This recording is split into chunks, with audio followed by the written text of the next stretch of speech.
다큐멘터리 역사를 찾아서 제228편 견훤 완산의 백제의 깃발을 세우다.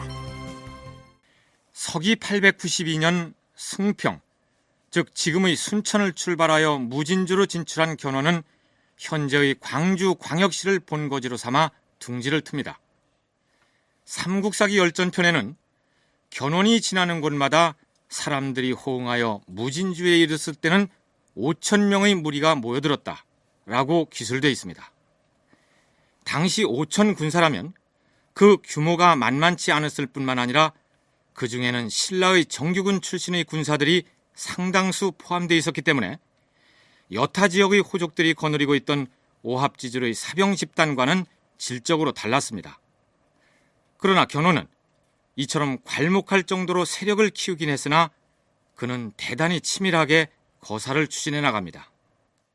견훤은 드디어 무진주를 습취한 다음에 스스로 왕이 되었으나 아직도 감히 공공의 낙에 왕이라고는 칭하지 아니하고 진성여왕에게 사신을 보내서 신라의 진성여왕에게 사신을 보내서 벼슬을 제수해주고 시급을 내려달라고 요청했다는 대목은 지난 시간 말미에 소개한 바 있습니다. 그러니까 견훤이 서둘러서 스스로 왕을 자처함으로써 신라 조정을 일찌감치 적대 세력으로 돌아서게 할 필요가 없었다는 계산에서 나온 대외 전략이었던 것이죠. 그런데 견훤은 자신의 호위대장격인 인가별감 김총, 그리고 또 한 명의 핵심 측근인 박영규 등과 더불어 이번에는 북원, 즉 강원도 원주 지역에 본거지를 두고 있는 양길 세력과의 관계를 어떻게 할 것인지 그 전략을 수기합니다. 지금 우리가 백제 재건을 위해서 세를 규합하고 있으나 무너져가는 신라 조정을 뒤로 하고 새로운 나라를 세우려고 움직이는 또 다른 자들이 도처에서 부산하게 합종연행을 하고 있다는 사실을 주시해야 할 것이다. 패강진의 패소오족과 송악에 거점을 둔 세력들 역시 그 세가 만만치 않은 것으로 보입니다. 그러나 지금 우리가 경계하지 않으면 안 될 자는 북원경 일대를 거점으로 하여 나날이 세를 넓혀가고 있는 양길이라는 자입니다. 그렇지. 근래 북원의 맹주 양길이 궁예라는 자에게 군사를 주어서 북동쪽 일대의 주 현들을 정복하고 있다는데 그 궁예라는 자가 누군지 아느냐? 자세히 알려진 바 없으나 한쪽 눈이 성치 못한 애꾸라고 하는데 애당초 죽산의 기원에게 갔다가 여의치 않자 이번엔 양길을 찾아간 것이라고 합니다. 어쨌든 그가 가는 곳마다 백성들과 호족들이 줄지어 투항하는 바람에 사기가 충천해 있다는 소식입니다. 그렇다면 북원에 갈 사신을 선발해서 들라하라. 아니 장군, 북원에 사신을 보내서 어찌하시려고? 궁예가 기고 난다 한들 그 우두머리는 양길이다. 내가 양길에게 사신을 보내서 그에게 비장벼슬을 제수할 것이다. 신라 조정에 대해서는 공식적으로 왕을 칭하지 않았던 견훤은 북원의 우두머리 양길에게는 비장이라는 벼슬을 내림으로써 스스로 왕의 지위에 있음을 과시합니다.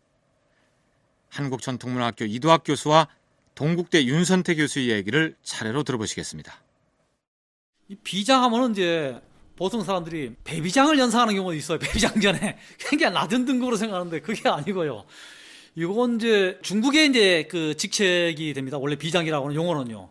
그래서 그 어떤 사령관의 참모라든지 부관이라든지 이런 직책으로 사용됐습니다만, 그러나 여기서 신라 말에 등장하는 비장이라는 직책은 낮은 직책이라고 볼 수는 없습니다. 왜냐하면 진원이가 신라의 군관, 장교로 있을 때 올라갔던 직급이 비장이었어요.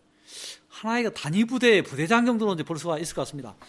그러한 자신의 직급을 양길에게 주는데, 양길이라고 하는 사람은 대호족이에요. 견훤이 이제 남쪽 지역 공주와 전주와 무주 지역의 최고의 힘으로서 등장하죠. 이 시기에 가장 중요한 세력은 서남해안 일대 세력, 그 다음에 패강진 세력, 그 다음에 신라 세력입니다. 그러니까 나머지 중간 지점의 기원이나 양길과 같은 세력들이 한강유역 일대에 포진하고 있는 거죠. 그 다음에 저쪽 태백산맥을 넘어서 강릉 지역에 순식 장군이라고 하는 세력이 있습니다. 그러니까 그런 대호족들이지만 아직 패강진 지역이나 또 이쪽 서남해안 지역처럼 아주 강력한 힘을 가질 수 있는 경제적 기초가 없는 지점들입니다. 그러니까 그 지점들을 누가 먼저 선점하느냐가 천하 삼분지계의 어떤 주도권을 잡게 되는 거죠. 견훤이 신라의 군인으로서 순천에서 해적 소탕 임무를 수행할 때 신라왕으로부터 받은 벼슬이 바로 비장이었습니다.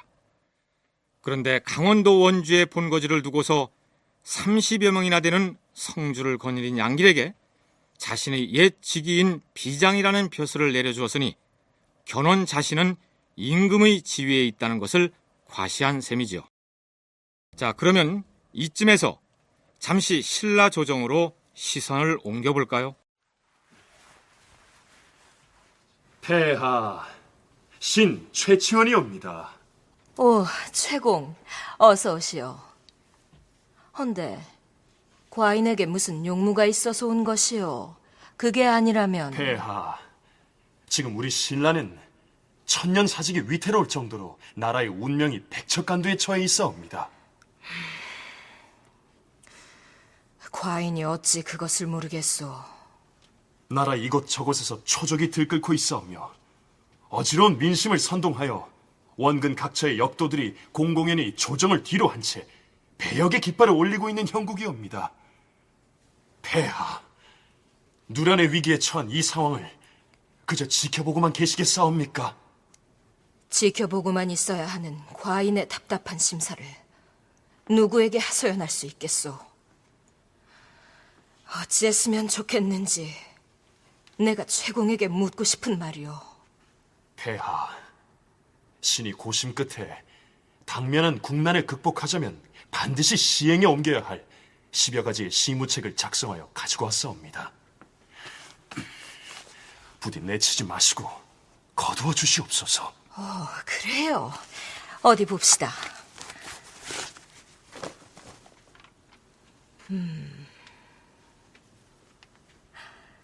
고맙소. 과인에게 이런 충언을 해줄 신하가 아직 남아있었다니 정말 고마운 일이오. 내 그대의 벼슬을 아찬으로 진급시킬 것이오. 아니옵니다, 폐하. 신이 올린 충언을 간합해 주신 것만으로 몸둘 바를 모르겠사옵니다. 채치원의 시무 10조 혹은 시무 10여조라는 말을 들어본 적 있으십니까?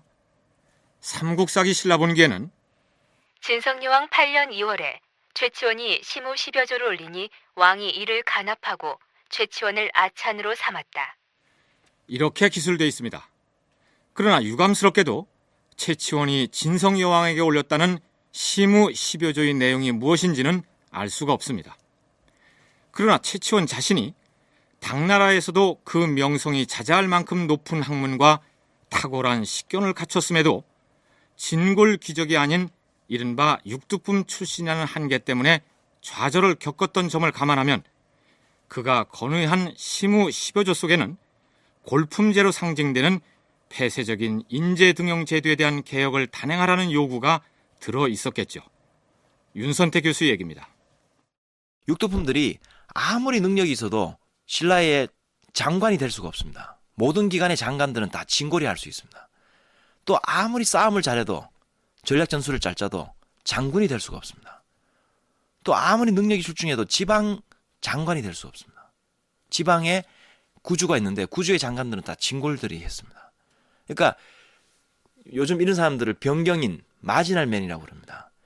그러니까 사실은 노비들이 가장 불만이 많을 것 같지만 실제로 노비가 불만이 많은 게 아니라 뭔가 병경에 있는 사람들, 자기가 뛰어넘을 수 있는 능력이 있다고 생각되는데 그것이 제도적 구조 속에서 억압되고 있을 때 가장 불만을 많이 가집니다. 그런데 흥미로운 사실은 채치원이 시무 10여조를 작성하여 건의하자 진성여왕이 그의 관등을 올려서 아찬에 임명하고 있다는 대목입니다. 아찬은 신라 17관등 중에서 6번째 관등인데 골품제에 의하면 제1관등부터 제5관등까지는 진골 귀족만이 독점할 수 있고 채치원 같은 육두품 출신의 관리가 진급할 수 있는 가장 높은 관등이 바로 아찬까지입니다. 그러니까 윤선태 교수의 견해가 맞는다면 진성여왕은 골품제를 청산하라고 간언을 한 채치원에게 특별 진급이라는 선물을 내리는 순간까지도 역시 골품제의 관행을 따르고 있다. 이런 얘기죠.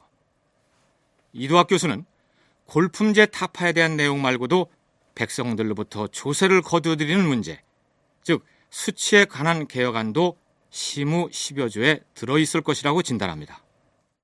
신라 사회를 옥조이고 있었던 신분 규제인 골품제에 관한 이야기가 들어있지 않았겠는가 하는 생각이 듭니다. 그러니까 이거 골품제도를 완화시켜주는 그런 이제 신분제에 대한 일대 계획이랄까 이런 내용이 이제 들어있지 않았겠는가 하는 생각이 들고요.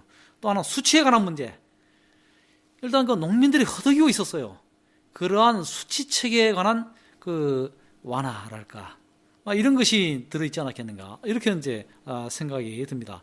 내정 개혁 그리고 농민들의 생활을 조금 느슨하게 좀 해주는 그런 거 그리고 신분 규제를 또 풀어주는 내용들 이런 걸 통해서 일대 혁신을 기하려고 했던 것 같습니다만 그렇다면 진성여왕은 채치원의 시무 10여 조를 받아들여서 실천에 옮겼을까요?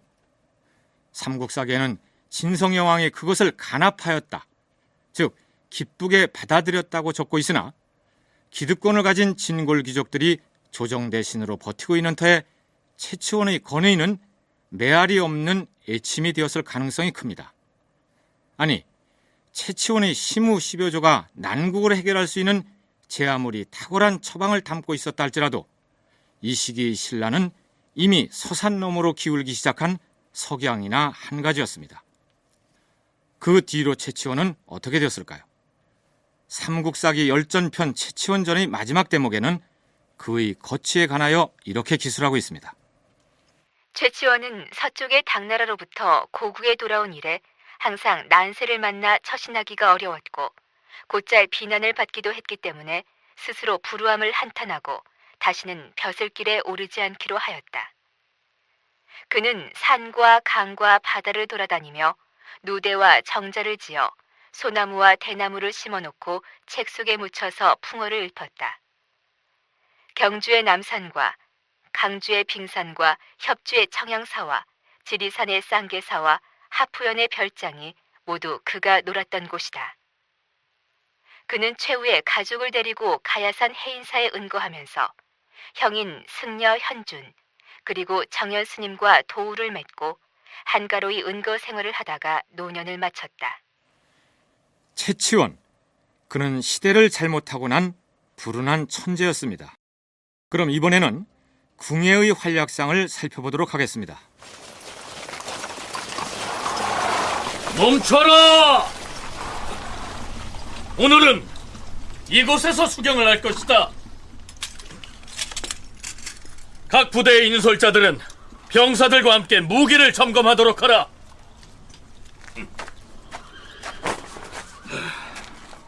그동안 우리가 점령한 지역에 파발을 보내서 관리 상태를 점검하라 했는데 어찌 됐나? 모두 점검하고 왔습니다. 주찬과 내성에 군사를 주둔시켜서 지키게 하였으며 의로는 성주가 제 발로 귀순을 해서 충성을 다짐하고 돌아갔습니다. 그런데 내일은 어느 쪽으로 출정하실 예정입니까?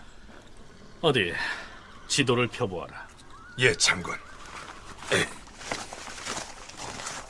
지금 우리가 있는 곳이 여기 북원입니다. 그러니까 지금껏 우리가 확보한 지역이 여기 주천과 내성, 우로, 그리고 여기 동쪽 바닷가 어진현까지라 이 말이지. 예, 장군. 궁예 장군이 아니었으면 그처럼 짧은 기간에 이처럼 넓은 지역을 확보할 수 없었을 겁니다. 양길 장군으로부터 고적 기병 100명을 지원받아 임원한 성과를 이루었으니 과연 궁예 장군은 명장이십니다. 그런 소리 마라. 이제 출발에 불과하다. 내 꿈은 삼한통일이다. 여기서 궁예가 이미 확보했다고 얘기한 지역들을 살펴보면 주천과 내성은 지금의 강원도 영월 지역이고 의로는 평창, 그리고 어진현은 경상북도 울진을 일컫습니다. 그렇다면 그 다음에는 어느 쪽으로 향하는 것일까요? 자, 이제 하슬라로 출정할 것이다. 군사들은 진격하라!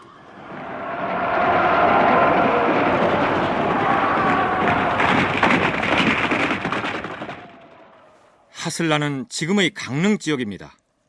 삼국사기 신라본기에는 이렇게 기술되어 있습니다. 진성여왕 8년 10월에 궁예가 북원으로부터 하슬라로 들어갔는데 그 무리가 600여 명에 이르렀으며 궁예는 스스로 장군이라 칭하였다. 궁예가 스스로 장군을 칭하였다는 것은 어떤 의미일까요? 그는 견훤과는 달리 애당초 아무런 세력이 없이 자기 한 몸으로 양길의 휘하로 들어갔고 양길로부터 100명의 기병을 얻어서 정복 활동에 나섰던 것입니다. 당시에 양길과 같은 호족들은 스스로를 성주 혹은 장군이라 칭했는데 강릉까지를 확보한 궁예가 드디어 스스로를 장군이라고 천명했다는 것은 이제는 양길의 그늘에서 벗어나겠다는 선언이다. 이렇게 해석할 수 있겠죠. 궁예의 정복 활동은 지칠 줄 모릅니다. 우리는 이곳 명주 땅에서 안주하기 위해서 군사를 움직인 것이 아니다.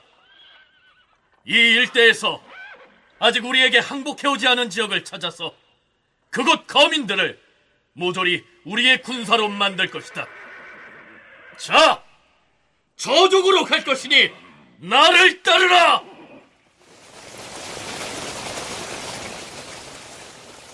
궁예는 저족과 성천의 2군데를 쳐서 빼앗고 또 한주관내 부약과 철원 등 10여 개의 군현을 격파하였다. 궁예가 거느리는 군대의 기세가 강원도 일대를 파죽지세로 정복해 나갑니다. 궁예가 점령하여 확보한 이들 지역의 범위가 어떻게 되는지 윤선태 교수의 설명으로 들어보시죠. 양길이 원주 지역에 있는데 그 원주의 어떤 북쪽에 있는 평창 지역을 확보하죠. 양길 시대에. 그 다음에 이쪽 영월 지역을 확보하고 있었고 또 태백산맥을 넘어서 울진 지역을 확보했습니다. 그렇게 쭉 확보하다 보면 강릉이 포위됩니다. 그래서 명주 지역을 쉽게 접수하게 됩니다. 근데 명주 지역을 접수하고 난 다음에 다음 행로가 바로 이구절입니다. 여기에 보면은 저족 성천이 나오는데요. 저족은 인제 지역입니다. 북한강 상류 지역이죠. 성천은 화천 지역입니다. 북한강을 따라서 내려오는 거죠. 그래서 북한강 지역을 완전히 접수합니다. 그 다음에 다음 지역이 바로 부약 지역인데요. 부약 지역은 오늘날의 김화 지역입니다. 철원 지역입니다. 그러니까 이것은 임진강 상류 일대입니다. 특이한 것은 왕건이 궁예 세력에 합류하기 이전까지 궁예는 스스로 앞장선 전투에서 단 한 차례도 패했다는 기록이 나타나지 않는다는 점입니다. 이도학 교수의 얘기입니다. 사실 궁예는 그 전쟁에서 한 번도 패한 적이 없는 무패의 신화를 기록한 사람입니다. 더구나 신체적인 불구 아닙니까? 그럼에도 불구하고 단 한 번의 패배가 없었습니다. 고려 말에 충선왕이 언급한 구절에 보면은 궁예가 삼안 땅의 3분의 1을 차지했다는 이야기를 하고 있어요. 삼안은 통일신라 영토를 말하고 있어요. 경이적인 그 성공자입니다. 더구나 궁예의 경우는 밑바닥에서부터 출발한 사람이에요. 무수히 많은 승부의 승부를 거듭하면서 3분의 2의 땅을 차지했다. 왕건하고 틀리네요. 왕건은 이제 궁예 부하로 있다가 상전이었던 궁예 제끼고 나서 시중에서 왕이 올랐던 사람이 되죠. 궁예의 승승장구가 장차 어떻게 진행되는지는 잠시 후에 다시 살펴보기로 하죠. 서기 895년 진성여왕의 부름을 받고 한 소년이 궁궐로 들어옵니다. 네 이름이 무엇라 했느냐? 예, 소인은 기묘라 하옵니다. 네가 헌강 대왕의 아드님이 틀림없으렸다. 소인은 잘 모르겠사오나 그렇게 들었사옵니다. 아니, 네가 헌강 대왕의 아들이라면 모름지기 이 나라 왕실의 남자일진데 네 스스로가 왕족인지 아닌지조차 확신이 없대서야 말이 되느냐?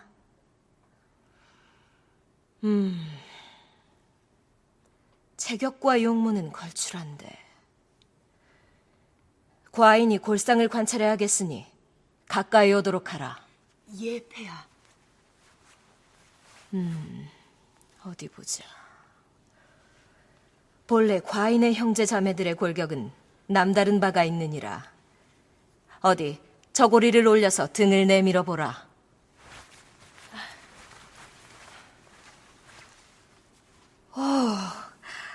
등의 양쪽의 뼈가 볼록 솟아올라 있는 것을 보아하니 네가 헌강대왕의 아들임이 틀림없구나. 여봐라, 이 아이를 태자로 봉할 것이니 절차를 갖추어서 책봉의례를 준비하도록 하라. 진성여왕이 자신의 왕위를 물려주기 위해서 태자로 봉하겠다는 이 소녀는 정말로 헌강왕의 아들일까요? 삼국사기 신라본계는 이렇게 설명되어 있습니다.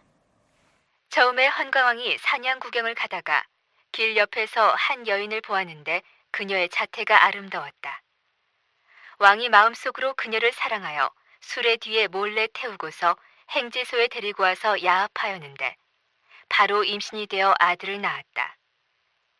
그 아들이 장성하자 체격이 크고 용모가 걸출하므로 이름을 요라고 하였다. 진성여왕이 이 소문을 듣고 그를 궁에 불러들여 태자로 삼은 것이다. 진성여왕은 헌강왕의 누이 동생이므로 요라는 소녀는 진성여왕의 조카가 됩니다. 진성여왕에게는 자식이 없었기 때문에 자신의 일가부책의 왕위를 물려주기 위해서 오라버니인 헌강왕이 애부의 여인과 사통해서 낳은 사내아이를 찾아서 왕위를 물려주기로 결정한 것입니다. 진성여왕이 후계자를 선택할 수 있는 선택의 폭이 극히 좁았다는 것을 말하고 있습니다. 더구나 이제 서자 출신을 이제 후계자로 삼으려고 하니까 당연히 반발이 있지 않겠습니까? 그러니까 이제 여왕이 옹호해 주면서 골상 이야기를 하고 있어요. 오빠의 아들이 맞다. 그래서 오빠의 어떤 그 유전적인 특질을 가지고 있기 때문에 정통성이 있다. 비록 서자이긴 하지만 그런 이야기를 하고 있는 거예요. 사실은 그 진성여왕이 여성으로서 즉위할 수 있었던 것도 김씨 이쪽 집안에 왕가에 있어서 왕위에 오를 수 있는 직계가 없었던 것이고 그 바닥이 났기 때문에 여성이지만 왕위에 올랐던 거죠. 이 부분들이 역시 그 진골 귀족들 사이에 합의된 것이라기보다는 제가 볼 때는 경문왕 집안이 계속적으로 권력을 가져가려고 하는 그런 어떤 정책 드라이브가 이 시기까지도 지속되고 있다는 것을 보여줍니다. 진성여왕이 일찍 권력을 넘겨주죠. 자기가 죽기 전에 자기 조카에게 권력을 넘기려고 합니다. 더군다나 이 서자는 바깥에서 커서 처음에는 왕족으로서 인정되지 않았던 사람입니다. 마치 궁예처럼 바깥에 그냥 버려져 있었는데 마치 뼈가 우리 집안의 뼈 모양이다 그러면서 왕족으로 인정해주면서 거둬들입니다. 이거는 결국 경문왕 그다음에 각간 위용이 추구했던 정치 구도를 그대로 계속 지속해 가려고 하는 것이고, 진성여왕이 왕실의 서자라는 핸디캡에도 불구하고 고집스레 그를 불러다 태자로 봉한 것은 어떻게든 경문왕의 피질로 하여금 왕위를 잇게 하겠다는 의지 때문이겠죠. 폐하, 큰일 났사옵니다. 또 무슨 일이 일어났다는 것인가? 지금 서남 지역에서 적고적들이 조연하여 무리지어 다니면서 닥치는 대로 약탈을 일삼고 있다 하옵니다. 서남 지역이라니. 왕경인 서라벌의 서남 지역 변방에서 적고적이 극성을 부리고 있어 백성들이 아우성이라 하옵니다. 왕경 외곽을 방비하는 군사들은 무얼 하고 있단 말이냐? 군사들이 손을 쓸 새도 없이 변방의 주와 현을 노략질하고 다니는데 어제는 왕경의 서부인 모량리까지 와서 재물들을 약탈해 갔다 하옵니다. 갈수록 무리가 불어나서 이제는 변방의 군사들도 감히 어쩌지 못하는 실정이라 하옵니다. 이토록 답답할 때가 있나? 여기 적고적이라는 말이 등장하는데요. 붉은 적자에 바지를 의미하는 고자입니다. 즉 붉은 바지를 입은 도적이라는 의미입니다. 신라본기의 내용을 살펴보면 이렇습니다. 진성여왕 10년, 도적들이 서남 쪽에서 봉기하였다. 그들은 바지를 붉게 물들여 남들과 구별하였기 때문에 사람들은 그들을 붉은 바지를 입은 도적, 즉 적고적이라고 불렀다. 그들은 주와 현을 도륙하고 서울의 서부 모량리까지 와서 인가를 위협하고 약탈하여 돌아갔다. 쉽게 말하면 유민입니다. 떠돌아다니는 이제 주민들이죠. 그러니까 촌락 근거지에서 이탈해가지고 처음에는 이제 호족과 국가 권력으로부터 이중의 수탈에 허덕이다가 결국은 견뎌내지 못하니까 촌락 공동체를 뛰쳐나오게 되는 거죠. 근데 뛰쳐나온다 해가지고 먹는 문제가 해결되는 게 아니죠. 결국은 이제 손에다가 칼이라든 창을 거머쥐게 되고 도적대가 되는 거예요. 도적대가 되면서 이제 다른 지역을 침략하고 약탈하고 그렇게 이제 다니게 되는데 적고적의 경우는 이제 붉은 바지를 입은 이제 도적대가 되는 거죠. 이건 농민 반란군인데 아마 이제 유니폼을 입은 거죠. 단체 행동을 하게 되고 어떤 결사의 의미를 이제 가지고 있다고 볼 수 있죠. 중국 원나라 말기에 하북성에서 일어났던 한족 반란군이 있었는데 이들을 머리에 붉은 수건을 둘러 표시를 하고 다녔기 때문에 홍두적 혹은 홍건적이라 불렀습니다. 신라에서 일어난 적고적 역시 붉은 바지를 유니폼처럼 입고 몰려다님으로써 지켜보는 사람들에게 공포심을 유발하고 자기들끼리는 결속력을 과시하는 효과를 노렸던 것입니다. 문제는 이들 도적대가 나라의 수도인 경주까지 쳐들어와서 노략질을 자행하는데도 어찌해 볼 수 없을 만큼 신라 왕실과 조정의 처지가 딱하게 되었다는 데 있습니다. 견훤이 발생하고 군해가 발생하고 각 지역에서 이제 신라 중앙에 반기를 들게 되니까 신라 내부가 자기를 지탱하기 위해서 더욱더 세금을 많이 수취할 수밖에 없겠죠. 소백산맥 내에. 그러니까 이 지역의 가장 밑바닥에 있는 농민들은 더욱더 열악해지게 되죠. 그러니까 결국 반란을 일으키게 되고 그 반란 속에 바로 적고적 부대가 밀란의 한 형태로 초적이라고 나오죠. 초적의 한 형태로 백성들이 일으킨 밀란의 형태들입니다. 그러니까 경주까지 쳐들어올 정도로 신라의 어떤 방비 체계라는 것은 거의 다 무너져 버렸다라고 할 수 있는 그런 상황이라고 할 수 있습니다. 이제 신라는 천년사직이라는 전통의 힘 하나로 간신히 버티고 있는 처지가 된 것입니다. 서기 897년 진성여 왕은 군신들을 모아놓고 이렇게 얘기합니다.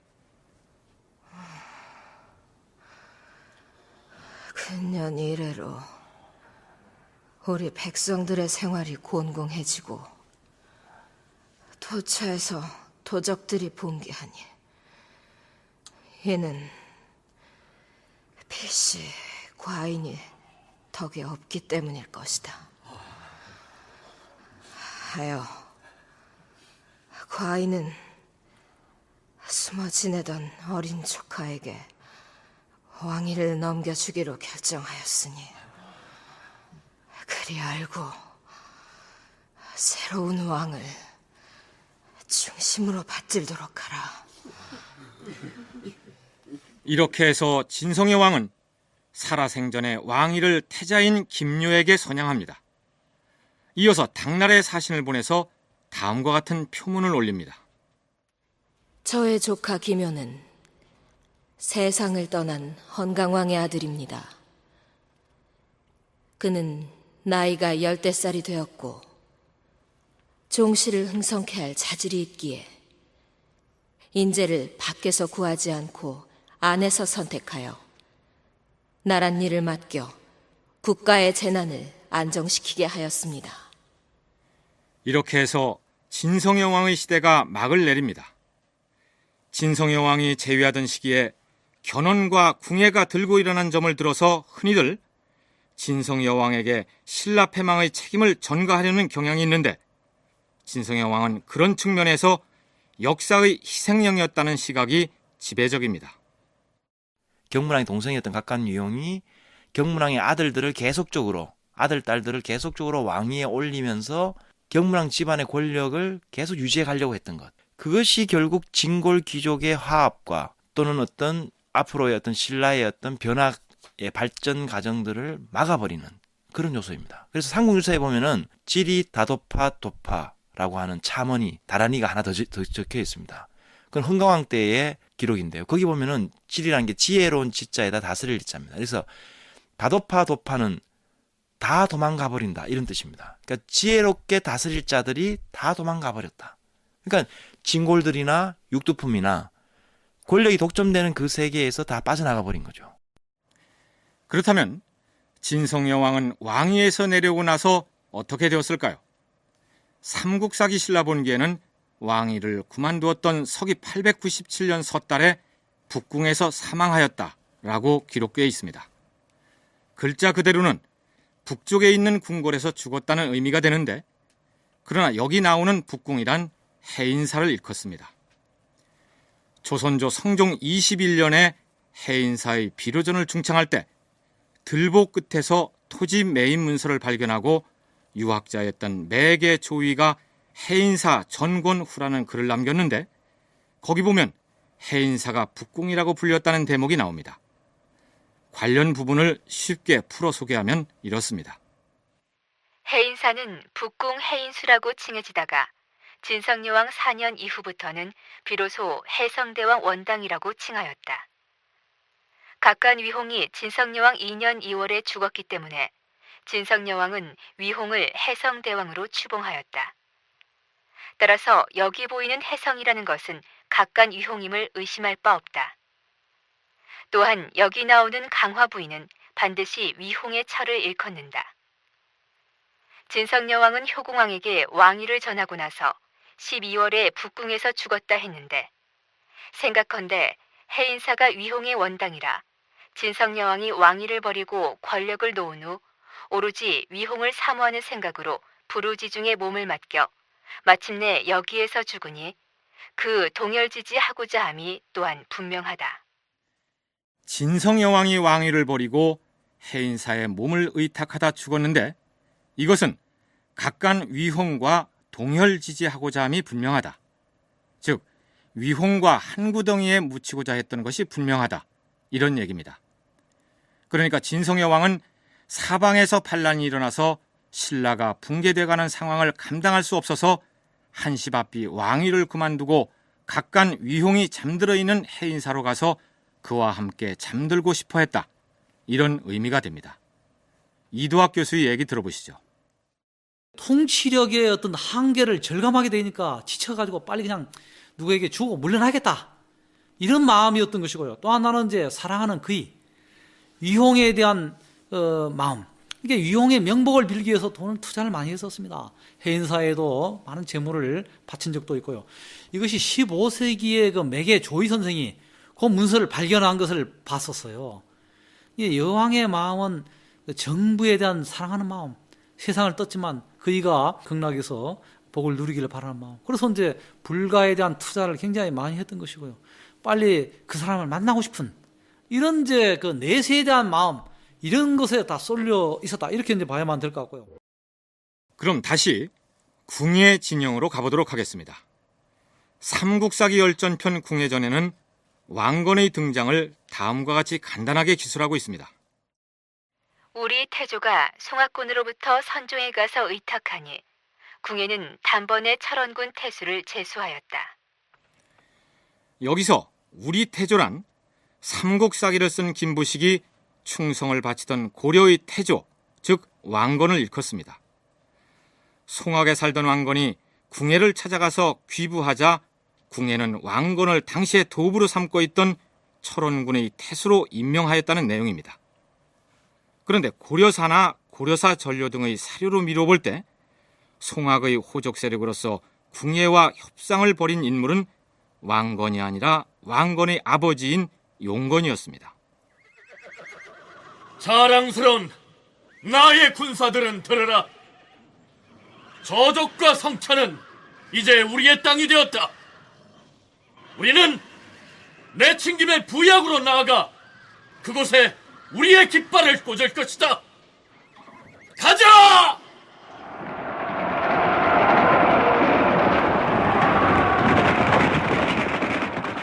북한강 지역을 이미 접수해버린 궁예 세력은 그 다음으로 임진강 지역으로 내달아서는 김화와 철원 지역까지 장악해버립니다.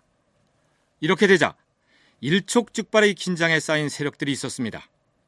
황해도 지역, 즉 폐강진 일대의 호족 세력이 그들이었습니다. 폐강진은 특수한 행정구역이라고 할 수 있고 보통 그 전방지대는 세금을 거두어서 자기들이 직접 소비합니다. 중앙으로 보내지 않고. 이게 굉장히 중요합니다.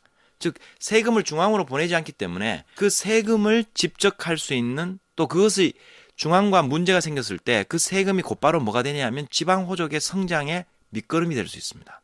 또 폐강진은 아까 말했듯이 신라가 중국으로 들어가는 길목에 있기 때문에 대외 교역을 통해서 이익을 취할 수가 있습니다. 또 중국의 선진 문화가 가장 일찍 들어오는 지역이죠.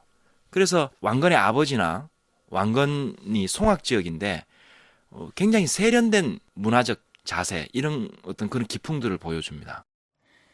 이 지역의 유력 세력으로는 지금의 개성에 해당하는 송악의 기반을 두고 있었던 왕건 가문을 들 수 있겠는데요. 궁예에 의해서 임진강과 한강 유역이 봉쇄당해버리자 생존을 위해서 어떻게든 결단을 내리지 않을 수 없는 처지로 내몰린 것입니다. 궁예가 한강 지역을 접수했죠. 그 다음에 임진강 북쪽 지역을 접수해서 바로 폐강진 지역을 압박해 들어오고 있었던 겁니다. 그러니까 이때 폐강진의 어떤 호족들의 어떤 연합 세력, 그것을 담당하고 있었던 사람들이 바로 송악 지역이었던 것 같아요. 그게 바로 왕건의 아버지였고, 그래서 선택이 뭐냐면 바로 궁예에게 항복하는 것. 그래서 궁예에게 항복하면서 동시에 이 지역의 중요성을 궁예에게 알려주는 것입니다. 왕건의 아버지는 무슨 작업을 하냐면 궁예에게 이 송악이 천하를 쟁패할 수 있는 가장 중요한 지점이라고 알려주고 그곳에 수도를 건설하려고 합니다. 그 수도를 건설함으로 인해서 폐강진 지역의 호족 세력들을 그대로 계속 유지할 수 있는 거죠. 장군, 송악에서 용건이라는 자가 찾아와서 장군을 아련하기를 청하고 있습니다. 아, 용건이라면 그 지역 호족들 중에 실세라고 들었는데 이때쯤 날 찾아올 줄 알았느니라. 드리거라. 예. 자, 안으로 들도록 하시오. 예.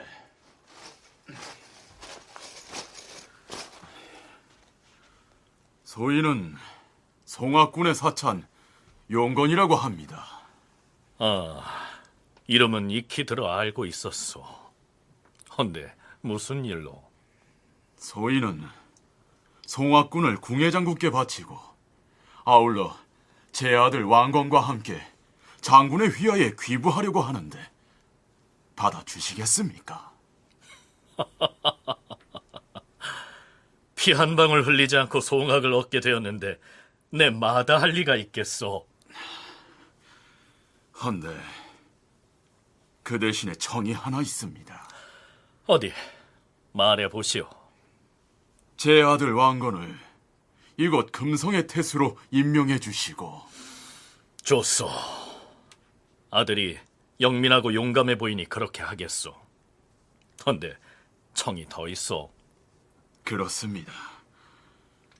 장차 장군께서 고구려 옛 땅의 왕이 되시고자 하신다면 송악에다 성을 쌓고 제 맏아들 왕건을 성주로 임명해 주십시오. 이렇게 되면 송악이라는 땅만 얻은 게 아니라 그 땅을 다스릴 인재까지 함께 얻게 됐으니 어찌 기쁜 일이 아니겠는가. 당나라하고의 어떤 교역이라든지 이런 걸 통해서 경제적인 기반을 착실하게 다진 그런 이제 호족 세력가로 이제 볼 수가 있던 거죠. 그런데 이제 평양 이남, 예성강 이북 쪽에 있는 많은 호족들이 궁예에게 항복을 하고 또 그 귀순하는 이런 상황이 됐던 것이죠. 결국은 이제 왕건 가문의 경우도 그 힘으로서 더 이상 버틸 수 없다라고 하는 이제 정세 판단을 하게 되고 그래서 궁예에게 항복을 했다 이렇게 볼 수가 있을 것 같습니다. 근데 문제는 그 왕건의 아버지 용건이 너무 일찍 죽었어요. 어떤 이유로 이렇게 빨리 사망했는지 이건 기록이 안 나와 있기 때문에 알 수가 없습니다. 왕건을 비롯한 패서 지역의 호족들이 대거 궁예에게 귀부함으로써 궁예 세력에 어떤 변화가 일어나게 되는지, 그리고 또한 궁예는 후고구려를 어떻게 건국해서 이끌어 나가는지, 이 부분에 대한 보다 진전된 내용은 다음 시간에 상세히 소개하기로 하겠습니다. 서기 900년. 장군, 이제 드디어 완산주에 이르렀습니다. 현원 장군 만세! 만세! 백제대왕 만세! 만세! 아니, 지금 저들이 질러대는 소리가 대체 무슨 소리냐? 완산주의 백성들이 장군의 입성을 환영하고 있습니다.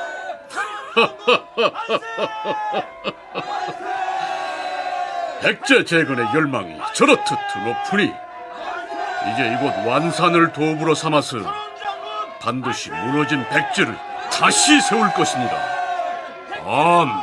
그래야 하고 말고. 그건 그렇고 비록 대외적으로는 스스로를 왕이라고 천명하진 않았으나 견훤이 처음에 도읍으로 정한 곳은 지금의 광주광역시에 해당하는 무진주였습니다. 그런데 그는 어째서 지금의 전주인 완산으로 도읍을 옮겨서 후백제 건국을 선언하게 되었을까요? 기왕에 백제 재건을 기치로 내걸었다면 차라리 더 북상해서 부여나 공주를 도읍지로 정할 수도 있지 않았을까요? 윤선태 교수는 당시에 견훤이 차지하고 있던 영역과 궁예 세력과의 경계 등 지리적인 고려 때문에 전주를 도읍으로 삼았을 것이라고 분석합니다. 공주나 또 부여나 이쪽 지역들은 사실 궁예 세력과의 최전방 지점입니다. 거기에다가 수도를 건설하기는 조금 어렵죠. 그러니까 그런 완충 장치로서 좀 더 내려볼 수 있는 것, 앞에 전방 지역에 완충 지대를 두고 내려볼 수 있는 지역, 그건 전주 지역들이 가장 좋습니다. 그러니까 뭐 지금은 큰 강은 흐르지 않지만 그래도 어느 정도 세력을 유지할 수 있는 강도 있고요. 또 지역적으로도 간단한 산맥들에 의해서 통제되어 있습니다. 그래서 그런 어떤 지리적 이점들 뭐 이런 것들을 고려해서 아마 전주가 등장했을 겁니다. 즉 견훤이 지배하고 있는 지점의 중간 지점입니다. 그러니까 나머지 지역들도 잘 제압할 수 있고 또 궁예와의 대결 속에서도 유리한 지점. 무진주, 즉 광주를 후백제의 도읍으로 삼기에는 너무 아래쪽으로 치우친 감이 있다는 얘기죠. 그런데 이도학 교수는 견훤이 백제 재건을 기치로 내걸었기 때문에 광주가 아닌 전주를 선택했을 것이라고 분석합니다. 진원이 가만히 생각해 보니까 광주 광역시 일대는 백제에 대한 응집력이 상대적으로 떨어진다고 판단했습니다. 왜냐하면 백제 왕국이 존재했을 당시에 지금의 영산강 유역은 백제의 그 변방입니다.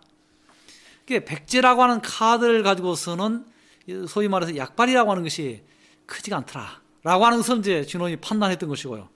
또 하나는 이제 광주 광역시 인근의 나주 세력, 이 세력이 말을 듣지 않아요.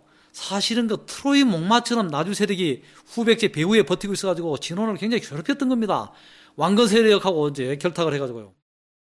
견훤이 후백제를 경영하는 내내 그를 괴롭혔던 그 나주 세력에 대해서는 다음 기회에 탐색해 보기로 하죠. 자, 드디어 견훤은 백제 재건을 선언하는데요. 요즘식으로 말하면 건국의 즈음에서 발표한 건헌의 담화문 내용이 이렇습니다. 내가 삼국의 기원을 상고해서 보건대 마한이 맨 먼저 일어났고 그 뒤에 혁거세가 일어났으며 진한과 변한이 뒤따라 일어났다.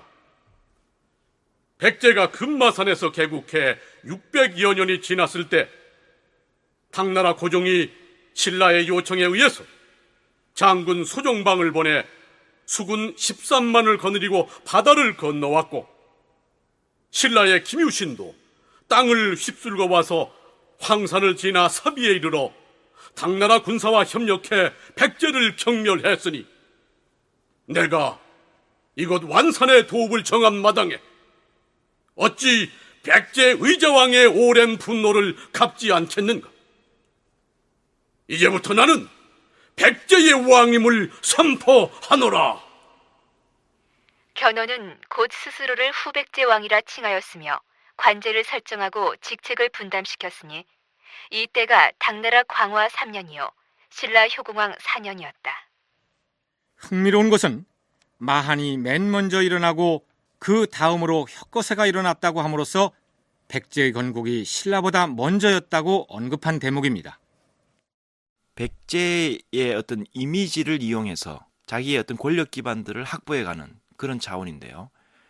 그 첫 무렵에 마한이 진한보다 먼저 앞서서 건국되었다. 신라보다도 백제가 더 우위에 있다는 것을 강조합니다. 또 백제가 억울하게 당나라의 부대에 신라 연합에 의해서 무너졌다. 의자왕의 한을 내가 풀겠다. 이런 이야기가 들어가 있는 부분들은 그 지역, 즉 전주, 공주, 무진주라고 하는 지역의 세력들이 갖고 있었던 백제에 대한 역사의식, 이런 것들을 이용하는 거죠. 즉 신라 지역이 백제를 먹었지만, 통일했지만 그쪽 지역 사람들은 여전히 백제에 대한 의식을 가지고 있었습니다. 삼국사계는 삼국의 건국 시기를 신라는 기원전 57년, 고구려는 기원전 37년, 백제는 기원전 18년 이런 순으로 기록하고 있습니다. 삼국사기에 이렇게 올라있다는 얘기고 삼국의 실제 건국 시기를 어떻게 볼 것이냐 하는 문제는 이미 거론한 바 있기 때문에 여기서는 생략하도록 하겠습니다. 견훤의 발언 중에서 그 다음으로 눈여겨봐야 할 대목은 백제가 처음에 금마산에서 개국했다는 부분입니다. 금마산은 전주에서 가까운 지금의 전라북도 익산을 일컫습니다. 이도학 교수는 그 대목을 이렇게 풀이합니다. 백제의 건국지는 지금의 서울 지역인데 왜 그 익산 금마산을 이야기하고 있느냐? 이건 이제 익산 지역이 백제 무왕대 수도였기 때문에 그렇게 봐야 된다는 판단을 하게 됩니다. 사실은 이제 후대 기록에 보면은 이런 것들도 있어요. 백제의 시조인 원조왕이 부소산 밑에서 나라를 세웠다는 기록도 있습니다. 부소산은 이제 충청남도 부여에 있던 거죠. 백제 수도인. 그러나 이제 말도 안 되는 이야기이긴 하지만 그러나 그 이야기의 꼬투리는 수도였던 지역이기 때문에 백제 건국지로 이제 오인하게 된 거예요. 마찬가지로 금마산에서 개국했다. 이건 금마산에서 개국한 것은 아니에요. 그러나 그렇게 말한 꼬투리는 백제 수도였기 때문에 이제 그런 이야기를 하게 된다. 근래 들어 익산의 미륵사탑에서 발견된 사리함 때문에 다시금 익산이 백제의 도읍이었는지 여부가 관심사로 떠오르고 있는데요. 무왕이 익산으로 천도를 했다는 주장과 천도를 추진하다가 포기했다는 설, 혹은 부도읍지 성격으로 운영되었다는 설 등 여러 주장이 제기된 바 있습니다. 이 부분에 대해서는 저희 프로그램 홈페이지 다시 듣기 서비스를 통해서 무왕은 익산으로 도읍을 옮겼는가라는 주제로 방송된 바 있는 역사를 찾아서 101편을 참고하시기 바랍니다. 어쨌든 이도학 교수는 금마산, 즉 익산에 옛 백제의 수도가 있었기 때문에 익산에서 가까운 전주의 도읍을 정하면서 백제의 역사가 금마산에서 시작되었다고 얘기하는 것이다. 이렇게 분석합니다. 또 한 가지, 견훤은 완산에 도읍하여 백제를 재건함으로써 의자왕의 오랜 분노를 풀겠다라고 했습니다. 한문으로는 숙분을 풀겠다. 이렇게 천명하고 있습니다. 그런데 엄밀하게 따지고 보면 견훤은 백제의 고토에서 출생한 사람이 아니고 반대로 옛 신라 영역이었던 상주 출신입니다. 그런데 그는 백제 사람들을 대신하여 신라의 원수를 갚겠다고 선언하고 있습니다. 물론 아직도 옛 백제의 영화를 추억하고 있는 그 지역 주민들의 정서를 정치적으로 활용하기 위한 발언이라 할 수 있겠죠. 그런데 견훤이 옛 백제의 땅에 나타나서 백제의 마지막 임금이었던 의자왕의 원수를 갚겠다라고 한 대목은 또 다른 시사점을 던져줍니다. 진원 임금이 이제 전주에 입성했을 때 공약을 내걸었습니다. 첫 번째가 의자왕의 숙분을 풀겠다. 의자왕의 한을 이제 풀겠다라고 이제 공약을 내걸었어요. 이 선언을 통해서 의자왕이 나쁜 이미지를 갖고 있지 않다는 것을 말해주고 있는 거예요. 지금 의자왕 하면 온갖 나쁜 백제 멸망의 어떤 그 이제 모든 책임을 다 덮어쓰고 있어요. 그런 사람이라면 의자왕을 들먹거리진 않죠. 의자왕은 그런 나쁜 사람이라는 인식을 백제인들은 적어도 갖고 있지 않았기 때문에 의자왕의 숙분을 풀겠다고 호응을 하게 되는 거죠. 또 호응할 수 있으니까 그런 말을 하게 된 거죠. 무슨 얘기냐 하면 삼국사기 기록대로라면 의자왕은 충신을 멀리하고 간신배에게 둘러싸여서 나란 일을 방기하였고 또한 사적으로 문란하고 방탕한 행실을 일삼아 결국 백제를 멸망의 구렁텅이로 내몬 임금이라는 오명을 덮어쓰고 있는데 견훤이 옛 백제 지역에 찾아가서 그 유민의 후손들에게 의자왕의 원수를 갚겠다라고 얘기한 것을 보면 실제로 백제인들은 의자왕을 그렇게 나쁜 군주로 기억하고 있지 않았을 것이다. 이런 얘기입니다. 어쨌든 견훤은 스스로를 당당하게 왕이라고 선언함으로써 명실공히 후백제의 임금으로 등극하게 되는데 삼국사기 신라본기에는 완산의 도적 견훤이 완산주에 운거하여 스스로 후백제라 칭하였다. 이렇게 기술돼 있고 열전편 견훤전에는 견훤은 드디어 스스로 후백제 왕이라 칭하고 모든 관서를 설치하며 관직을 분정하였다. 이렇게 적고 있으며 삼국유사 역시 드디어 견훤이 자칭 후백제 왕이라고 칭하고 이렇게 서술하고 있습니다. 무슨 얘기를 하려는 것이냐면 완산의 도읍을 정한 견훤이 백성들은 들으라. 이제 우리는 이 땅에 후백제를 세웠다. 나는 지금부터 후백제의 국왕이니라. 이렇게 얘기했겠느냐 하는 점입니다. 학자들은 한결같이 견훤이 후백제를 자칭했다는 것은 잘못된 표현이라고 지적합니다. 즉 고려시대의 학자 김부식이나 혹은 삼국유사의 저자 이련이 견훤이 세운 백제를 예전에 온조나 비류가 세운 백제와 구분하기 위해서 뒤 후자를 붙여서 후백제라고 쓴 것이지 견훤 당대에 그렇게 불렸다는 것은 말이 안 된다는 얘기입니다. 중국 사서에 나타나는 전진후진이라는 표기 역시 당대에는 모두 진나라라고 했을 것이고 누르하치가 세운 금나라 역시 당대에는 그냥 금나라라고 불렀을 텐데 후대의 사가들이 먼저 있었던 금나라와 구분하기 위해서 후금으로 표기했다. 이런 얘기죠. 비유를 하나 더 들자면 이성계가 나라를 세워서 국호를 조선이라고 칭하면서 삼국시대 이전에 있었던 조선을 고조선이라고 불러버린 것과 같다 하겠습니다. 따라서 견훤이 세운 나라를 앞선 백제와 구분하기 위해서 후백제라고 표기하는 것이야 어쩔 수 없으나 견훤이 스스로의 입으로 후백제라고 말하게 해서는 안 되겠죠.